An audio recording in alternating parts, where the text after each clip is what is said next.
সম্প্রতি পছন্দের ফুটবল দল এর পরাজয়ের পর কুষ্টিয়ায় এক যুবক সহ দেশের বিভিন্ন স্থানে কয়েকজন সমর্থক আত্মহত্যা করেছেন এবং কেউ কেউ মানসিকভাবে ভেঙে পড়ে হাসপাতালে ভর্তি হয়েছে। এ ধরনের ব্যক্তিদের পরকালের পরিণতি সম্পর্কে ইসলামের দৃষ্টিভঙ্গি কি? তারা কি নাজাত বা জান্নাত আশা করতে পারেন? এ প্রসঙ্গে ফুটবল উন্মাদনা ও খেলাধুলার প্রতি অতিরিক্ত আসক্তি সম্পর্কে আপনার নসিহা কি? খুবই দুর্ভাগ্যজনক একটি বিষয়। কুষ্টিয়ায় যেই ভাইটি মারা গেলে তা করে তার পছন্দের দলটি হেরে গেছে, ফুটবল থেকে আউট হয়ে গেছে, সেজন্য সে ভাইটির স্ত্রী আছেন, ছোট ছোট বাচ্চা আছে। চিন্তা করতে পারেন যে ছোট বাচ্চার প্রতি মায়া নেই কার? ছোট ছোট বাচ্চা আছে, সেই বাচ্চাগুলো, তার স্ত্রী আছে, তাদেরকে তো হত্যা করল। আল্লাহ মাফ করুন, জাহালাত এবং শয়তানের প্রভাব আমাদের উপরে কোন লেভেলে চলে গেলে মানুষ এ পর্যায়ে যেতে পারে, সেটা আসলে চিন্তা করবার বিষয়। এই উন্মাদনাকে যারা বিভিন্নভাবে আপনার অ্যাপ্রিসিয়েট করে এবং এই উন্মাদনাকে জিয়ে রাখে, আমি আল্লাহ শপথ করে বলতে পারি এরা আল্লাহর জিকির থেকে মানুষকে গাফিল করতে চায়।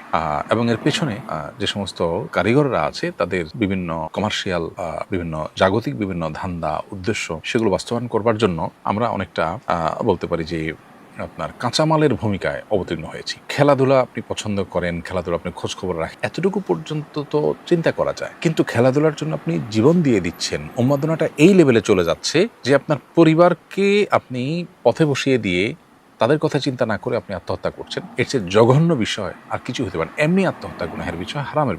আত্মহত্যাকারী ব্যক্তি কখনো জান্নাতে যাবে না, চিরকাল জাহান্নামে থাকবে। এই মর্মে একটা হাদিস রয়েছে, যদিও অনেক উলামা কেরাম বলেছেন যে যারা আত্মহত্যাকে বৈধ মনে করে, হালাল মনে করে, দোষী মনে করে না, হারামকে হালাল মনে করার কারণ এই পরিণতি তাদের, এরকম আরো নানা ব্যাখ্যা আছে। কিন্তু দিন শেষে এটার পরিণতি যে জাহান্নাম, এই সম্পর্কে কোনো উলামা কেরাম কোনো ভিন্ন মত নেই, কারণ সমস্ত হাদিসগুলো একই কথা বলে। অতএব এমনিতে আত্মহত্যা কাবিরা গুনাহ, এরপর আবার এরকম একটা বিষয়কে কেন্দ্র, যেটা সাথে আপনার ইমানের চেতনার সাংঘর্ষিকতা আছে রীতিমতো, যেটা আপনার আল্লাহর জিকির থেকে গাফিল করে, এরকম একটা বিষয় আপনি একজন কাফির বা একদল কুফফারের ভক্ত অনুরক্ত হয়ে তাদের পরাজয়ে ব্যথিত হয়ে আত্মহত্যার পথ বেছে নিন। এখানে আপনার আত্মহত্যার কাবিরা গুনাহটি যে কোন মাত্রায় গিয়ে ঠেকে সেটা একমাত্র আল্লাহ। এজন্য এই উন্মাদনা এই লেভেলে, বিশেষ করে আপনার সমাজে তা মারামারি, বন্ধু বন্ধুকে খুন করা, আপনার পছন্দের দল হেরেছে এবং পাশাপাশি কুষ্টিয়ার এই ভদ্রলোকের সম্ভবত একটা জিনিসও ঘটেছে, যেটা প্রশ্ন আপনি উল্লেখ করেন, আমার এখন মনে পড়ে, যেটা যে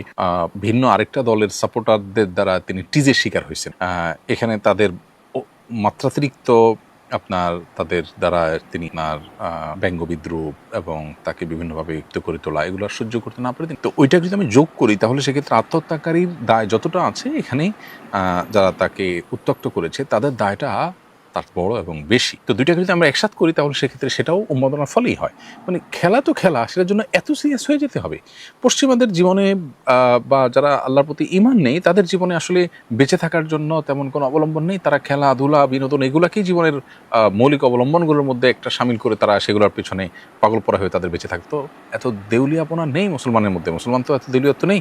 মুসলমান তো তার বেঁচে থাকার জন্য বহু অপশন আছে, ফ্যামিলি, স্ত্রী, সন্তান, সমাজ নিয়ে সে অনেক তার এখানে আনন্দের বহু উপাদান আছে। সে সেখানে নিজের পছন্দের দল জিতলো, তো অন্য দলের সমর্থককে টিজ করে তাকে আত্মহত্যা করতে, তাকে মানে অস্থির করে ফেলতে বাধ্য করতে হবে, এটা এক প্রকার জুলুম। আমি মনে করি এখানে যাদের কারণে লোকটি আত্মহত্যার পথে পা বাড়িয়েছে, তাদেরকে বিচারের মুখোমুখি করা দরকার এবং সেই সাথে আমাদের অ্যাওয়ারনেস বাড়ানো দরকার যে আমরা এই উন্মাদনাটা কমাতে হবে এবং কোনো অবস্থাতে এটা আমাদের ঈমানের সাথে যায় না। আল্লাহ তাআলা আমাদেরকে হেফাজত থাকার তৌফিক দান করুন।